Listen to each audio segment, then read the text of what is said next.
ಚಳಿಗಾಲದಲ್ಲಿ ಮಂಡಿ ನೋವು, ಸೊಂಟ ನೋವು ಹೆಚ್ಚಾಗಲು ಕಾರಣ ಕೀಲುಗಳಲ್ಲಿ ರಕ್ತ ಸಂಚಾರವು ಕಡಿಮೆಯಾಗುವುದರಿಂದ ಸ್ನಾಯುಗಳು ಬಿಗಿಯಾಗಿ ಹೆಚ್ಚು ನೋವು ಉಂಟು ಮಾಡುತ್ತದೆ.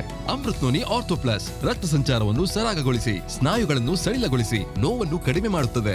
3 ತಿಂಗಳಲ್ಲೇ ಇದರ ಫಲಿತಾಂಶವನ್ನ ತಿಳಿದುಕೊಳ್ಳುವಿರಿ. ಅಮೃತ್ನೋನಿ ಆರ್ಥೋ ಪ್ಲಸ್ ಲಕ್ಷಾಂತರ ಜನರು ಬಳಸಿ ನೋವುರಹಿತ ಜೀವನ ನಡೆಸುತ್ತಿದ್ದಾರೆ. ಬಂಧುಗಳೇ ನಮಸ್ಕಾರ, ಹೇಗಿದ್ರೆ ನೀವೆಲ್ಲರೂ? ನಾನು ಸುಬ್ರಹ್ಮಣ್ಯ ಎಸ್ ಹಂಡಿಗೆ. ಬಂಧುಗಳೇ, ಬಾಂಗ್ಲಾದೇಶದಲ್ಲಿ ನಡೆದಂತಹ ಹೋರಾಟ, ಪ್ರತಿಭಟನೆ ನೀವೆಲ್ಲರೂ ಕೂಡ ಗಮನಿಸಿದ್ರಿ. ಅದನ್ನ ಜೆನ್ಜಿ ಕ್ರಾಂತಿ ಅಂತಲೂ ಕೂಡ ಕರೆಯಲಾಯಿತು.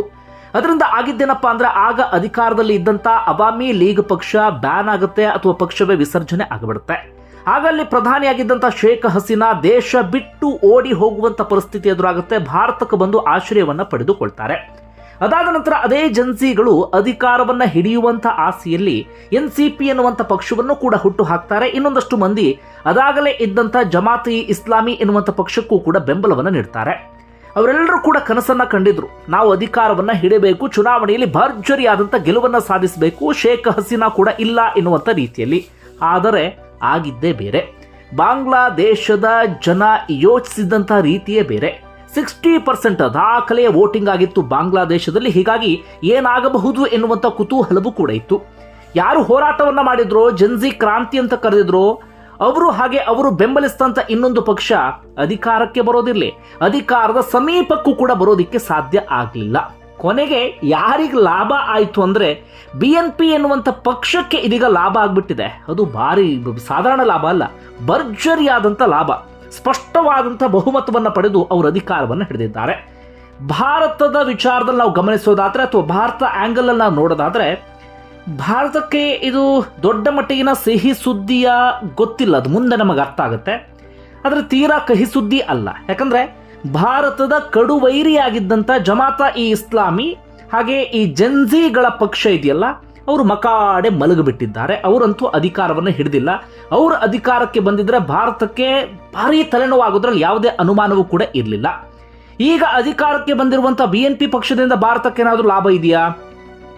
ಈಗ ಗೊತ್ತಿಲ್ಲ. ಈಗೆಲ್ಲವೂ ಓಕೆ ಅನಿಸ್ತಾ ಇದೆ. ಆದರೆ ಮುಂದೆ ಏನು ಅನ್ನೋದೆಲ್ಲವೂ ಕೂಡ ಡಿಸೈಡ್ ಆಗುತ್ತೆ. ಹಾಗಾದ್ರೆ ಬಾಂಗ್ಲಾದೇಶದಲ್ಲಿ ಸದ್ಯ ಆಗಿದ್ದೇನು, ಆ ವಿವರವನ್ನು ಗಮನಿಸ್ತಾ ಹೋಗೋಣ. ಇಂದಿನ ವಿವರ ನಿಮ್ಮೆಲ್ಲರಿಗೂ ಕೂಡ ಗೊತ್ತೇ ಇದೆ.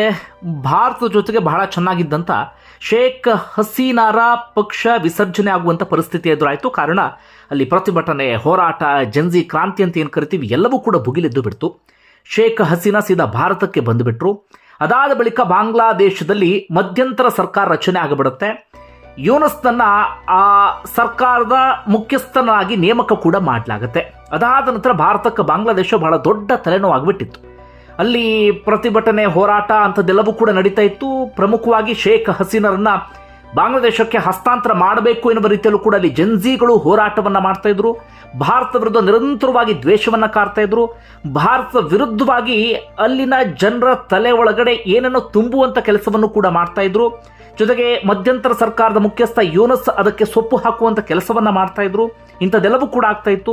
ಬರ್ತಾ ಬರ್ತಾ ಬರ್ತಾ ಅಲ್ಲಿ ಅಲ್ಪಸಂಖ್ಯಾತರಾಗಿರುವಂತಹ ಹಿಂದೂಗಳ ಮೇಲೆಯೂ ಕೂಡ ಅದು ಸಿಟ್ಟಾಗಿ ಪರಿವರ್ತನೆ ಆಗಿಬಿಡುತ್ತೆ. ಹಿಂದೂಗಳ ಮೇಲೆ ದಾಳಿ ಆರಂಭ ಆಗುತ್ತೆ.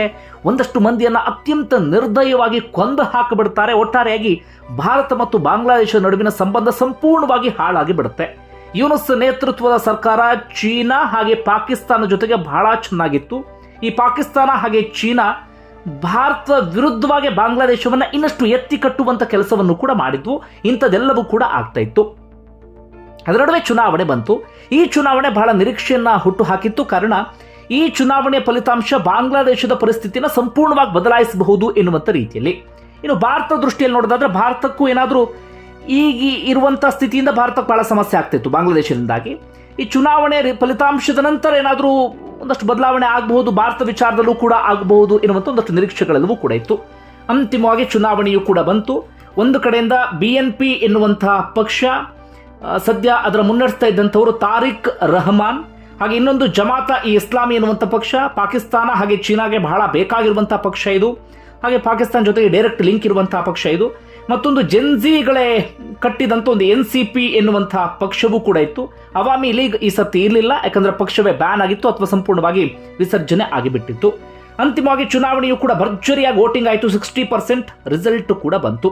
ಈ ರಿಸಲ್ಟ್ ಇದೆಯಲ್ಲ, ಒಂದಷ್ಟು ಜನ ನಿರೀಕ್ಷೆ ಮಾಡಿದ್ರೇನೋ, ಆದರೆ ಬಹುತೇಕರಿಗೆ ಇದು ಅನಿರೀಕ್ಷಿತ ಎನ್ನುವಂಥ ರೀತಿಯಲ್ಲಿದೆ. ಕಾರಣ BNP ಎನ್ನುವಂಥ ಪಕ್ಷ, ತಾರಿಕ್ ರೆಹಮಾನ್ ನೇತೃತ್ವದ ಪಕ್ಷ, ಅಲ್ಲಿ ಇರೋದೇ 300 ಸದಸ್ಯ ಬಲ. 299 ಕ್ಷೇತ್ರಗಳಿಗೆ ಚುನಾವಣೆ ನಡೆದಿತ್ತು. ಒಂದು ಕಡೆ ಯಾರು ತೀರ್ಕೊಂಡಿದ್ರು, ಚುನಾವಣೆ ಆಗಿರಲಿಲ್ಲ. ಈಗ BNP ಪಕ್ಷ 200ಕ್ಕೂ ಅಧಿಕ ಸ್ಥಾನಗಳನ್ನು ಗೆದ್ದುಕೊಂಡಿದೆ, ಸ್ಪಷ್ಟವಾದಂಥ ಬಹುಮತ. ಭಾರತ ವಿರೋಧಿಯಾಗಿದ್ದಂಥ ಜಮಾತ್ ಇಸ್ಲಾಮಿ ಹಾಗೆ NCP ಮಕಾಡೆ ಮಲಗಿ ಬಿಟ್ಟಿದೆ. ಅವ್ರು ಯಾರಿಗೂ ಕೂಡ ಅಧಿಕಾರದ ಹತ್ತಿರಕ್ಕೂ ಕೂಡ ಸುಳಿಯೋದಕ್ಕೆ ಇದೀಗ ಅವಕಾಶವೇ ಸಿಕ್ಕಿಲ್ಲ. ಇದು ಸದ್ಯ ಬಾಂಗ್ಲಾದೇಶದ ಚುನಾವಣಾ ಫಲಿತಾಂಶ. ಈಗ ಜನರಿಗೆ ನಿರೀಕ್ಷೆ ಏನಪ್ಪ ಅಂದರೆ ಏನಾದರೂ ಬದಲಾವಣೆ ಆಗಬಹುದು ಅಂತೇಳಿ. BNP ಮುಖ್ಯಸ್ಥ ತಾರಿಕ್ ರೆಹಮಾನ್ ಕೂಡ ಬಾಂಗ್ಲಾದೇಶವೇ ಮೊದಲು ಎನ್ನುವ ರೀತಿಯಲ್ಲಿ ಪ್ರಚಾರವನ್ನು ಮಾಡಿದ್ರು. ಜನರ ಬದುಕನ್ನು ಸುಧಾರಿಸ್ತೀನಿ ಎನ್ನುವ ರೀತಿಯಲ್ಲೂ ಕೂಡ ಭರವಸೆಯನ್ನು ಕೊಟ್ಟಿದ್ರು. ಮಧ್ಯಮ ವರ್ಗದ ಜನರ ಗಮನ ಸೆಳೆಯುವಂಥ ಪ್ರಯತ್ನವನ್ನು ಪಟ್ಟಿದ್ರು. ಅದು ಚೆನ್ನಾಗಿ ವರ್ಕೌಟ್ ಆದ ರೀತಿಯಲ್ಲಿ ಕಾಣಿಸ್ತಾ ಇದೆ. ಬಾಂಗ್ಲಾದೇಶದ ಜನರು ಕೂಡ ಈಗ ಮತ್ತೆ ಅದೇ ಧರ್ಮಾಂಧತೆ, ಮತ್ತೆ ಅದೇ ಧರ್ಮದ ಕಿಚ್ಚು, ಬೆಂಕಿ ಹಚ್ಚೋದು, ದ್ವೇಷ ಇದ್ಯಾವುದು ಕೂಡ ಬೇಡ, ಏನಾದರೂ ಸ್ವಲ್ಪ ಬದಲಾವಣೆಯನ್ನು ಬಯಸೋಣ ಎನ್ನುವಂಥ ನಿರೀಕ್ಷೆಯಲ್ಲಿ ಇದ್ರು ಅಂತ ಕಾಣುತ್ತೆ. ಜೊತೆಗೆ BNPಗೆ ಇನ್ನೊಂದು ಸಹಾಯ ಆಗಿದ್ದೇನಪ್ಪ ಅಂದರೆ ಅಲ್ಲಿನ ಅಲ್ಪಸಂಖ್ಯಾತರು ಹಿಂದೂಗಳು. ಅಲ್ಪಸಂಖ್ಯಾತ ಹಿಂದೂಗಳು ಕೂಡ BNP ಪಕ್ಷದ ಪರವಾಗಿ ನಿಂತ್ಕೊಂಡು ಬಿಟ್ರು. ಅವರ ಬಹುತೇಕ ಓಟೆಲ್ಲವೂ ಕೂಡ BNP ಪಕ್ಷದ ಪರವಾಗಿ ಬಂದುಬಿಡ್ತು. ಅದು ಕೂಡ BNPಗೆ ಇದೀಗ ದೊಡ್ಡ ಮಟ್ಟಿಗೆ ಪ್ಲಸ್ ಆಗಿದೆ. ಯಾರಿದು ತಾರಿಕ್ ರೆಹಮಾನ್ ಅನ್ನೋದನ್ನು ಗಮನಿಸೋಣ. ಈ BNP ಪಕ್ಷದ ಮುಖ್ಯಸ್ಥ, ಯಾಕಂದರೆ ಸದ್ಯ ಇಡೀ ಜಗತ್ತಿನ ಗಮನವನ್ನು ಸೆಳೆತಾ ಇದ್ದಾರೆ ತಾರಿಕ್ ರೆಹಮಾನ್. ತಾರಿಕ್ ರೆಹಮಾನ್ ಯಾರು ಅಂದರೆ ಬಾಂಗ್ಲಾದೇಶದ ಮಾಜಿ ಪ್ರಧಾನಿಯಾಗಿರುವಂಥ ಖಲೀದಾ ಮತ್ತು ಇದೇ BNP ಪಕ್ಷದ ಸಂಸ್ಥಾಪಕ ಜಿಯಾವುಲ್ಲಾ ರೆಹಮಾನ್ ಮಗ.